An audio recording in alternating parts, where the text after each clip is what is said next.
mtazamaji. Na taifa asubuhi ya leo limeamkia habari za kusikitisha za kifo cha aliyekuwa waziri mkuu Raila Odinga.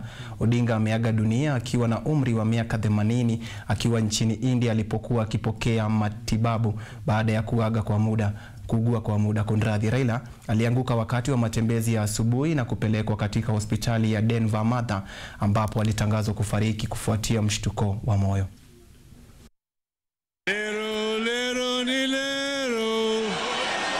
Nitaanzia na majonzi kwa taifa la Kenya baada ya kiongozi mwenye ushawishi mkubwa wa kisiasa na kinara wa chama cha ODM Raila Amolo Odinga kuaga dunia mapema asubuhi ya leo. Odinga amefariki akipokea matibabu katika hospitali moja ya India baada ya kuanguka wakati wa matembezi ya asubuhi.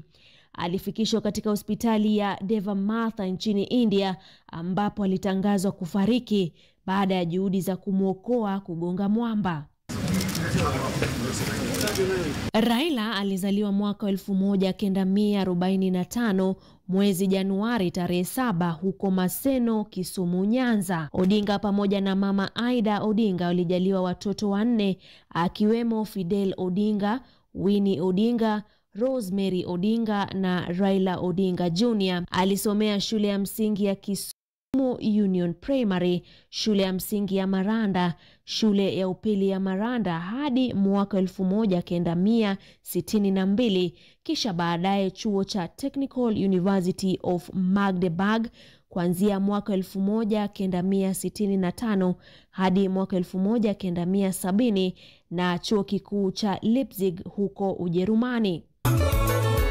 Raila Amolo Odinga ni mwanasiasa wa Kenya ambaye aliwahi kuwa waziri mkuu wa Kenya kuanzia mwaka 2008 hadi mwaka 2013. Alikuwa mbunge wa eneo bunge la Lang'ata kuanzia mwaka 1992 hadi mwaka 2013 na amekuwa kiongozi wa upinzani nchini Kenya tangu mwaka 2013. Ni kiongozi wa muungano wa Azimio la Umoja One Kenya Coalition Party. Mola ailaze roho yake pema peponi. DJ pana leta mchanganyiko. Caroline Kimwele, KUTV.